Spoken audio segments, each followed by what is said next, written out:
Good morning વિદ્યાર્થીઓ. આપણે આંકડાશાસ્ત્રની અંદર ચેપ્ટર નંબર 1 પૂર્ણ કરીશું ગયા લેક્ચરમાં. હવે આપણે આંકડાશાસ્ત્રની અંદર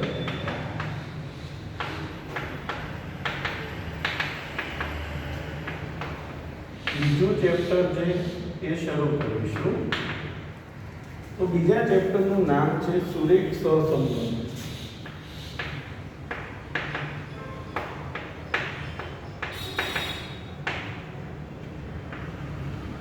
બોર્ડની એક્ઝામમાં આ ચેપ્ટર જે છે એ 12 માર્ક્સનું આવે છે.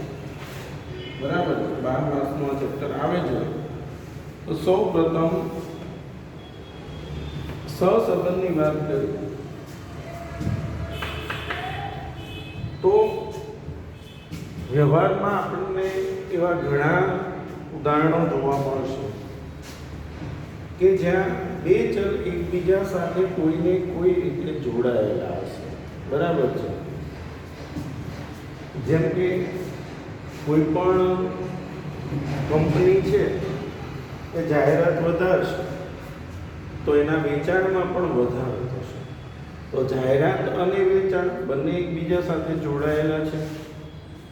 એવી જ રીતે કંપનીનું વેચાણ અને નફો, તો જેમ વેચાણ વધશે એમ નફો વધશે. તો વેચાણ અને નફો પણ એકબીજા સાથે જોડાયેલા છે.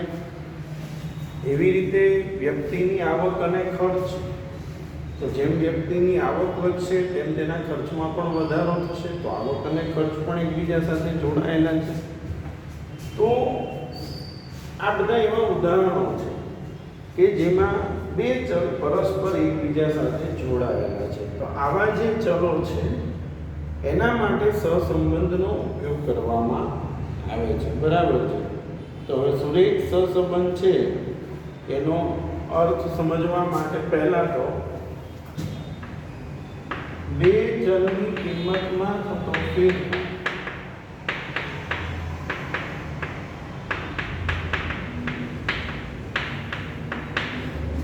કેટલા કારણોસર હોય છે.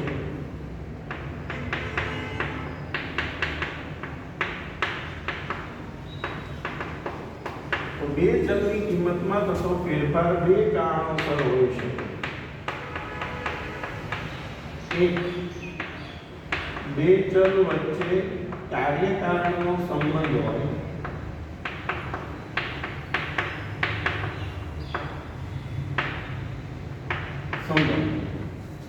અને બીજું, અન્ય કોઈ કારણસર.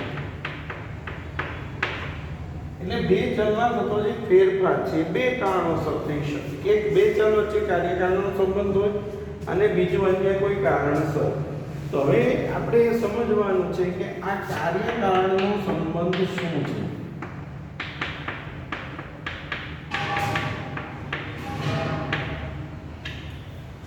તો મેં તમને હમણાં જે ઉદાહરણો આપ્યા કે વસ્તુનું વેચાણ અને નફો, તો વેચાણ વધે તો નફો વધે. બરાબર છે. એવી જ રીતે વરસાદ અને અનાજનું ઉત્પાદન. બરાબર છે. તો હવે સમજો તમે, આપણે આ ઉદાહરણો છે એમાં શીખવાનું છે. ધારો કે આપણે ઉદાહરણ લખીએ કે વરસાદ અને અનાજનું ઉત્પાદન.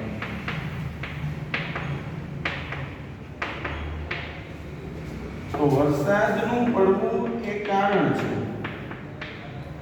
અનાજનું ઉત્પાદન વધવું એ કાર્ય છે. તો વરસાદ એ કારણ છે, અનાજનું ઉત્પાદન એ કાર્ય છે. એવી જ રીતે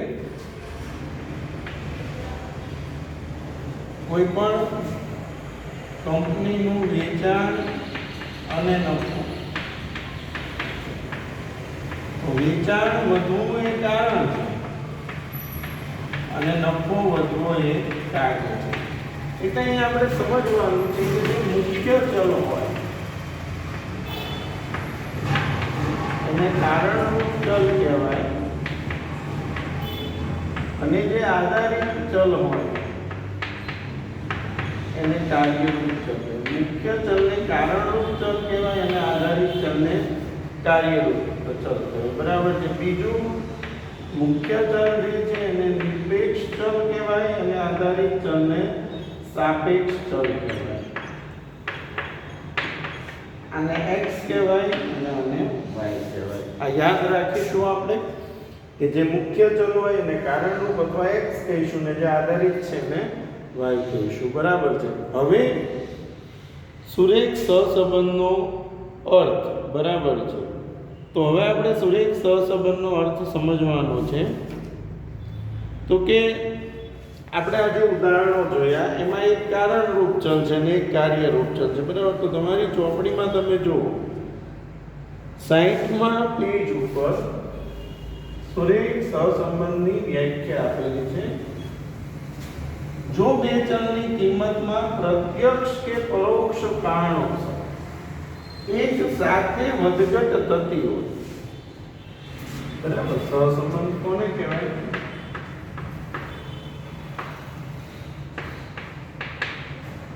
જો બે ચલની કિંમતમાં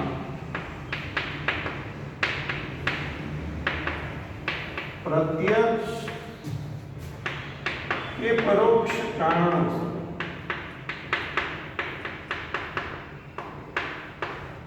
એક સાથે વધઘટ થતી હોય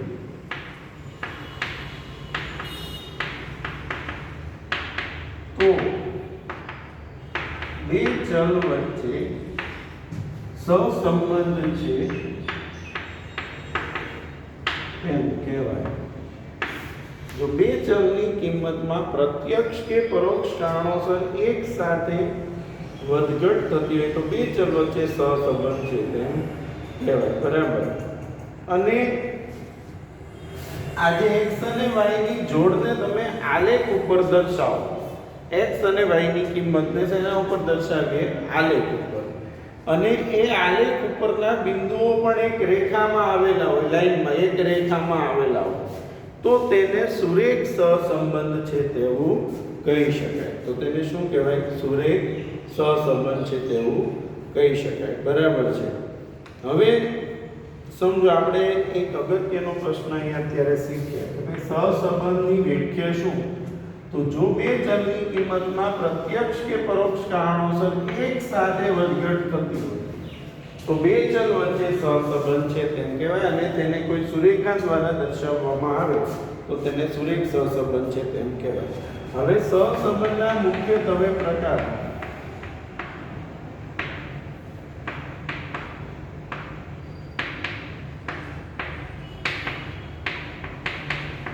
સહસંબંધના મુખ્યત્વે બે પ્રકારો છે. એક ધન સહસંબંધ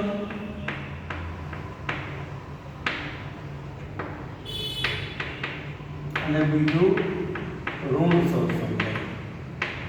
એક ધન સહસંબંધ અને બીજું ઋણ સહસંબંધ. હવે આપણે ધન સહસંબંધની વ્યાખ્યા સમજવાની છે. ધન સહસંબંધની વ્યાખ્યા.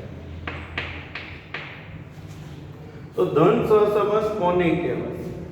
તો જ્યારે બે સહસંબંધિત ચલોની કિંમતમાં થતો ફેરફાર એક જ દિશામાં હોય. યાદ રાખો, બે ચલની કિંમતમાં થતો ફેરફાર એક જ દિશામાં હોય. એક જ દિશામાં એટલે શું?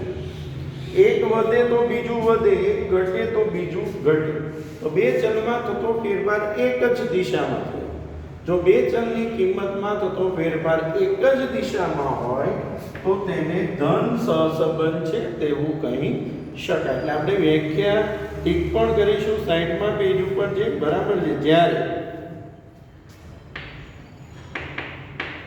બંને સહસંબંધિત ચલોની કિંમતમાં થતો ફેરફાર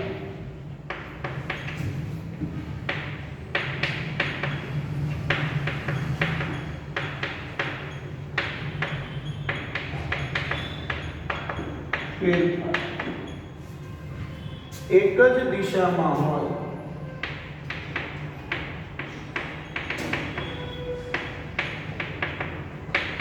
તો બે ચલ વચ્ચે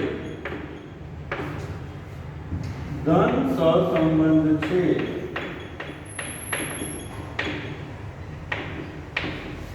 તેમ કહેવાય. બે ચલમાં થતો ફેરફાર એક જ દિશામાં હોય તો બે ચલ વચ્ચે ધન સહસંબંધ છે તેમ કહેવાય. જેમ કે વસ્તુનો ભાવ અને પુરવઠો. ભાવ ઘટે તો પુરવઠો ઘટે, ભાવ વધે તો પુરવઠો વધે. એવી જ રીતે આવક અને ખર્ચ. આવક વધે તો ખર્ચ વધે, આવક ઘટે તો ખર્ચ ઘટે. પતિની ઉંમર અને પત્નીની ઉંમર. પતિની ઉંમર વધે તો પત્નીની ઉંમર પણ વધે. વાહનોની સંખ્યા અને અકસ્માતની સંખ્યા. જેમ રસ્તા પર દોડતા વાહનોની સંખ્યા વધશે તેમ અકસ્માતની સંખ્યા પણ વધશે. એટલે ટૂંકમાં બંનેમાં થતો ફેરફાર કઈ દિશામાં છે? એક જ દિશામાં. બરાબર. કોઈ વસ્તુનું વેચાણ અને તેનાથી થતો નફો. તો વેચાણ વધે તો નફો વધે, વેચાણ ઘટે તો નફો ઘટે. વરસાદ અને પાકની ઉપજ. વરસાદ વધે તો પાકની ઉપજ વધે, વરસાદ ઘટે તો પાકની ઉપજ ઘટે. આ ધન સહસંબંધના કેટલાક ઉદાહરણો છે. તો એની પછી આવશે ઋણ સહસંબંધ.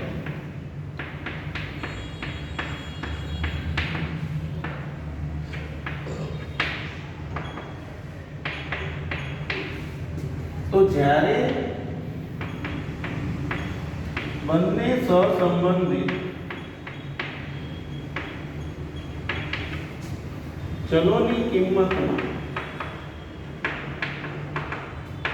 થતો ફેરફાર વિરુદ્ધ દિશામાં હોય. હવે યાદ રાખો, એક જ દિશા તો ધન અને વિરુદ્ધ દિશા તો ઋણ. ફેરફાર વિરુદ્ધ દિશામાં હોય તો બે ચલ વચ્ચે ઋણ સહસંબંધ છે તેમ કહેવાય. એટલે જો એક જ દિશામાં ફેરફાર હોય તો ધન અને વિરુદ્ધ દિશામાં ફેરફાર હોય તો ઋણ સહસંબંધ છે તેવું કહેવાય. બરાબર છે. એટલે ઋણના ઉદાહરણોની વાત કરીએ તો ભાવ અને માંગ. હવે સમજો તમે, કોઈ પણ વસ્તુના ભાવ વધે તો એની માંગ ઘટે અને ભાવ ઘટે તો માંગ વધે. તો આ કઈ દિશા થઈ? વિરુદ્ધ દિશા. એવી જ રીતે વ્યક્તિનું ખર્ચ અને બચત. ખર્ચ વધે તો બચત ઘટે અને ખર્ચ ઘટે તો બચત વધે. શિયાળામાં દિવસનું તાપમાન અને ગરમ કપડાનું વેચાણ. તો જેમ તાપમાન વધે, તાપમાન ઘટે એમ ગરમ કપડાનું વેચાણ વધે, ને જેમ તાપમાન વધે એમ ગરમ કપડાનું વેચાણ ઘટે. તો આપણે આ બે પ્રકારો સમજ્યા, ધન સહસંબંધ અને ઋણ. એક જ દિશામાં ફેરફાર હોય તો ધન અને વિરુદ્ધ દિશામાં ફેરફાર હોય તો ઋણ.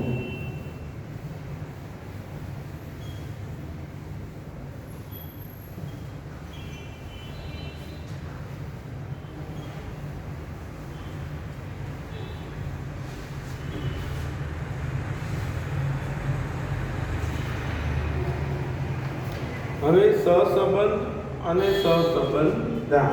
બરાબર છે. સહસંબંધતા તો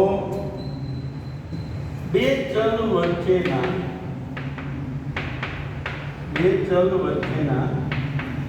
સુરેખ સહસંબંધની ઘનિષ્ઠતાના માપને. બે ચલ વચ્ચેના સુરેખ સહસંબંધની ઘનિષ્ઠતા એટલે કે બંને વચ્ચે કેટલો ગાઢ સંબંધ છે. ઘનિષ્ઠતાના માપને સહસંબંધાંક. બે ચલ વચ્ચેના સુરેખ સહસંબંધની ઘનિષ્ઠતાના માપને સહસંબંધાંક કહે છે. તેને આર સંકેત વડે દર્શાવવામાં આવે છે. કયા સંકેત વડે દર્શાવવામાં આવે છે? આ સંકેત વડે દર્શાવવામાં આવે છે. બરાબર છે. હવે આ જે માપ છે સહસંબંધાંકનું માપ, એ સૌપ્રથમ કાર્લ પિયર્સને સૂચવ્યું હતું. કોણે સૂચવ્યું હતું? કાર્લ પિયર્સને. બરાબર છે. તો આ જે માપ છે એ કોણે સૂચવ્યું હતું? કાર્લ પિયર્સને. એટલે ટૂંકમાં બે ચલ વચ્ચેના સુરેખ સહસંબંધની ઘનિષ્ઠતાના માપને સહસંબંધાંક કહે છે. તેને આર સંકેત વડે દર્શાવવામાં આવે છે. તે માપ સૌપ્રથમ કાર્લ પિયર્સને સૂચવ્યું હતું. હવે એના અભ્યાસની રીતો.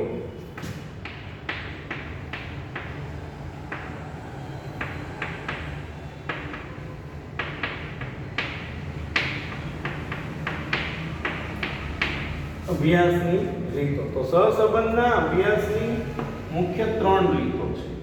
એક, વિકર્ણ આકૃતિની રીત. વિકર્ણ આકૃતિની રીત.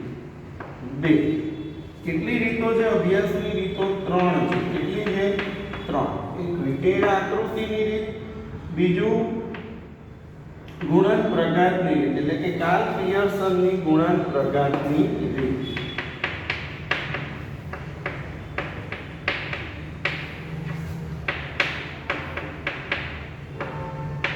ગુણન પ્રઘાતની રીત.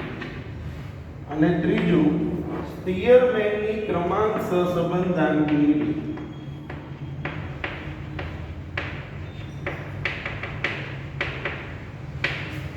ક્રમાંક સહસંબંધાંકની રીત. એટલે જો સહસંબંધના અભ્યાસની મુખ્ય 3 રીતો છે. એક વિકર્ણ આકૃતિની રીત, બીજું કાર્લ પિયર્સનની ગુણન પ્રઘાતની રીત અને ત્રીજું સ્પીયરમેનની ક્રમાંક સહસંબંધાંકની રીત. બરાબર છે. હવે એમાં સૌપ્રથમ આપણે જે વિકર્ણ આકૃતિની રીત છે એની આપણે વ્યાખ્યા સમજીએ. બરાબર છે. વિકર્ણ આકૃતિની રીત. આ જો પ્રશ્ન સહસંબંધાંકની વ્યાખ્યા બે ચલ વચ્ચેના સુરેખ સંબંધની ઘનિષ્ઠતાના માપને સહસંબંધાંક કહે છે. તેને આર વડે દર્શાવવામાં આવે. આ માપ કોણે સૂચવ્યું હતું? Karl Pearson. ત્યાર પછી સહસંબંધના અભ્યાસની રીતો. તો સહસંબંધના અભ્યાસની 3 રીતો છે. વિકર્ણ આકૃતિની રીત, કાર્લ પિયર્સનની ગુણન પ્રઘાતની રીત અને સ્પીયરમેનની ક્રમાંક સહસંબંધાંકની રીત. હવે આપણે વિકર્ણ આકૃતિની જે રીત છે એની વ્યાખ્યા સમજીશું. તો વિકર્ણ આકૃતિની રીત, વિકર્ણ આકૃતિ કોને કહેવાય?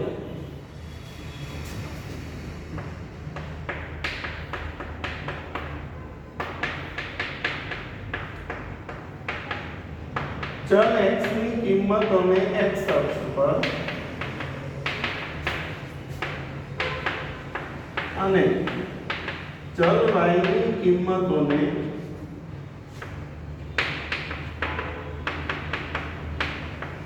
y અક્ષ પર લઈ આલેખ પત્ર પર, તો x ની કિંમતને x અક્ષ ઉપર ને y ની કિંમતને y અક્ષ ઉપર લઈ આલેખ પત્ર પર x1 y1, x ની પહેલી y ની પહેલી, x2 y2, x3 y3, xn yn બિંદુઓ દર્શાવે.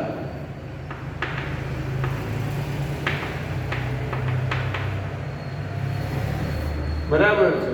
બિંદુઓ દર્શાવી. બરાબર. તો મળતી આકૃતિ,